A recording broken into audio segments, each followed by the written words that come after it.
1000 കോഴിക്ക് അര കാട എന്ന് കേട്ടിട്ടില്ലേ എന്ന് പറഞ്ഞതുപോലെ 1000 മോദിക്ക് അര രാഹുൽ ഗാന്ധി പോലും വേണ്ട. ഇവിടെ ഡൽഹിയിൽ തെരഞ്ഞെടുപ്പ് പ്രചാരണാർത്ഥം മോദി പ്രസംഗിക്കുമ്പോൾ സംഭവിച്ച ചിന്തനീയമായ കാര്യം കാണുമ്പോൾ മോദിയുടെ വിവരവും വിവേകവും എത്രയുണ്ടെന്ന് വ്യക്തമാകും. ആദ്യം ഇവിടെ രാഹുൽ ഗാന്ധി പറയുന്നത് കേട്ടുകൊള്ളൂ.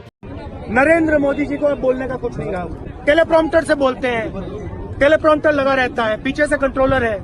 നരേന്ദ്രമോദിക്ക് ഒന്നും സംസാരിക്കാൻ അറിയില്ല, ടെലിപ്രോംപ്റ്ററിൽ നോക്കി വായിക്കുകയാണ് ചെയ്യുന്നത്, അത് പിന്നിൽ നിന്ന് ആണ് നിയന്ത്രിക്കുന്നത് എന്ന്. രാഹുൽ ഗാന്ധി എപ്പോഴും പ്രസംഗിക്കുന്നത് ഒരു കുറിപ്പ് പോലും നോക്കാതെ, ഒരു ടെലിപ്രോംപ്റ്റർ പോലും നോക്കാതെ മനസ്സിൽ നിന്ന് വരുന്ന വാക്കുകളാണ്. മോദി ആകട്ടെ വല്ലവരും എഴുതി കൊടുക്കുന്നത് ഗുജറാത്തി അക്ഷരങ്ങളിലേക്ക് പകർത്തി ടെലിപ്രോംപ്റ്ററിൽ നോക്കി വായിക്കുകയാണ് ചെയ്യുന്നത്. ആ ടെലിപ്രോംപ്റ്റർ പണി മുടക്കിയാൽ അപ്പോൾ തീർന്നു വലിയ പ്രാസംഗികൻ, ഒറേറ്റർ എന്ന് ഭക്തന്മാർ പറഞ്ഞു നടക്കുന്ന മോദിയുടെ കാര്യം. പിന്നെ ഒരു വാക്ക് പോലും സംസാരിക്കാൻ കഴിയില്ല എന്ന് വെച്ചാൽ എന്താണ് അല്ലേ? ഡൽഹിയിലെ മോദിയുടെ ഈ മൗന പ്രസംഗം കണ്ടുകൊള്ളൂ. നീണ്ട ഇടവേള കണ്ട് ദയവായി വീഡിയോ ബാക്കി കാണാതെ പോകല്ലേ. लोकार्पण करके यहाँ आया हूं.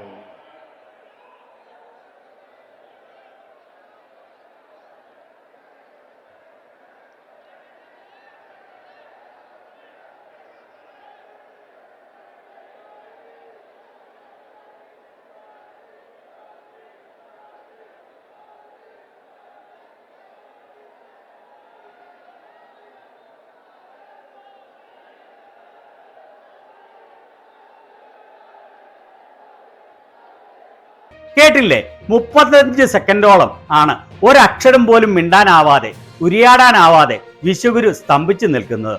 ഒരു ബ്ലാബ്ലാ പോലും പറയാൻ സാധിക്കുന്നില്ല. ഒരു വാക്കെങ്കിലും അതിന്റെ ഇടയ്ക്ക് സ്വന്തമായി പറയാൻ സാധിച്ചില്ല എന്ന് വെച്ചാൽ എത്ര ദയനീയമാണ് എന്ന് ഓർക്കണം. വല്ലവരും എഴുതി കൊടുക്കുന്നത് വൃത്തികെട്ട കുറെ ആംഗ്യങ്ങളുടെയും മുഖഭാവങ്ങളുടെയും അകമ്പടിയോടെ അവതരിപ്പിക്കും എന്നത് വെച്ചാൽ വേറെ ഒന്നിനും കഴിവില്ല എന്ന് വളരെ വ്യക്തം. എല്ലാവർക്കും അറിയാവുന്ന പരസ്യമായ രഹസ്യമാണ് ടെലിപ്രോംപ്റ്റർ ഇല്ലാതെ ഒരു വാക്ക് പോലും സംസാരിക്കാൻ മോദിക്ക് അറിയില്ല എന്നുള്ളത്. രാജ്യത്തിന്റെ പ്രധാനമന്ത്രിയാണ് എന്ന് ഓർക്കണം. ഇദ്ദേഹത്തെയാണ് സഹസ്രകോടികൾ മുടക്കി മഹത്വവൽക്കരിക്കാൻ ശ്രമിച്ചത്. സോഷ്യൽ മീഡിയയിലെല്ലാം ആളുകൾ ഇത് ഷെയർ ചെയ്ത് ആഘോഷിക്കുകയാണ്. എന്തുകൊണ്ടാണ് 10,000 കോടികൾ മുടക്കി രാഹുൽ ഗാന്ധിയെ വ്യക്തിഹത്യ ചെയ്യാൻ ശ്രമിക്കുന്നതെന്ന് മനസ്സിലായല്ലോ അല്ലേ? സ്വന്തം അറിവില്ലായ്മയും വിവേകമില്ലായ്മയും മറയ്ക്കുവാൻ വിവേകമുള്ള ആളെ കോടിക്കണക്കിന് വരുന്ന മന്ദബുദ്ധികൾ വഴി വ്യക്തിഹത്യ ചെയ്യുകയല്ലാതെ സ്വയം എന്തെങ്കിലും ചെയ്ത് ഒരിക്കലും ആളാകാൻ കഴിയില്ല എന്നുള്ള തിരിച്ചറിവ് മാത്രമാണ്. മോദിയുടെ യാഥാർത്ഥ്യവും രാഹുലിന്റെ യാഥാർത്ഥ്യവും ജനങ്ങൾ തിരിച്ചറിഞ്ഞാൽ തന്റെ കട പൂട്ടുമെന്ന് മോദിക്ക് അറിയാം. മുൻപ് ഗുജറാത്ത് മുഖ്യമന്ത്രി ആയിരുന്നപ്പോൾ കരൺ ഥാപ്പറുമായി നടത്തിയ ഒരു ഇന്റർവ്യൂവിൽ അദ്ദേഹം ഒരു ചോദ്യം ചോദിച്ചപ്പോൾ മോദിയുടെ പ്രതികരണം കണ്ടോ? Not necessarily I have to talk about the in 2007 everything what you want to talk. But by not saying it again, by not letting people hear the message repeatedly, you are allowing an image that is contrary to the interest of Gujarat to continue. It's in your hands to change it. I'll have to rest. Purple water. Yeah. दोस्ती बनी रहे, अपनी दोस्ती बनी रहे. You came here. I'm happy and thankful to you. It's okay. Your things are आपके ideas हैं, आप बोलते रहिए, करते रहिए. 3-4 questions I will let you. But Modi sahab, Please. Modi sahab, कल देखो मैं दोस्ताना संबंध बनाना चाहता हूँ. ഇദ്ദേഹമാണ് ഇന്ത്യയുടെ പ്രധാനമന്ത്രി.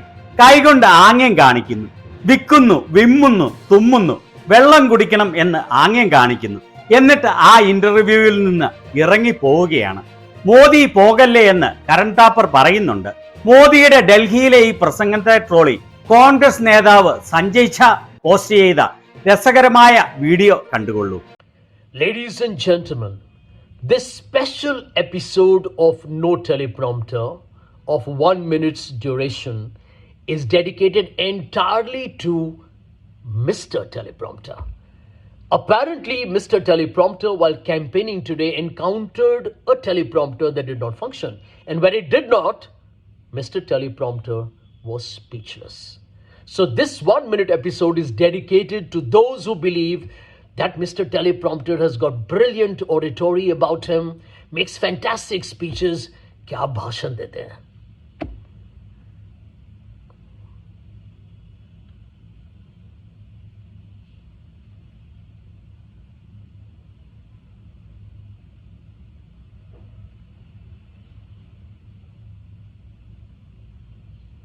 Ladies and gentlemen, thank you so much for listening to this absolutely fantastic speech. അതിലും രസകരമാണ് കേരളത്തിലെ കോൺഗ്രസിന്റെ ട്വിറ്റർ ഹാൻഡിൽ പോസ്റ്റ് ചെയ്ത ഈ പാവകളിയുടെ വീഡിയോ. പിന്നിൽ നിന്ന് ചരട് വലിക്കുമ്പോൾ അതിനൊപ്പം ചാടുന്ന പാവ. ഏതായാലും ഇന്ത്യക്കാരുടെ ഈ ഭാഗ്യത്തെ സമ്മതിക്കാതെ വയ്യ. ഒരു വാക്കുപോലും സംസാരിക്കാൻ അറിയാത്ത, ഒരു കാര്യം പോലും ചെയ്യാൻ അറിയാത്ത, ടെലിപ്രോംപ്റ്റർ തകരാറിലായാൽ പ്രതിഭ പോലെ നിൽക്കുന്ന ഒരു പ്രധാനമന്ത്രി. ഇത് ഇന്ത്യയിൽ മാത്രമല്ല ഇന്റർനാഷണൽ വേദികളിലും പല പ്രാവശ്യം സംഭവിച്ചിട്ടുണ്ട് എന്നുള്ളത് നമ്മളെ നാണിപ്പിക്കണം.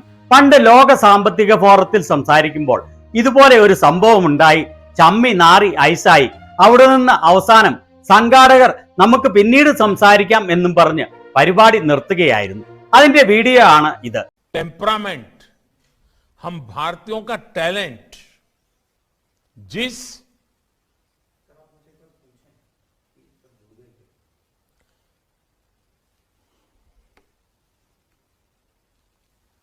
क्लास ऑफ ठीक से सुना रहा है.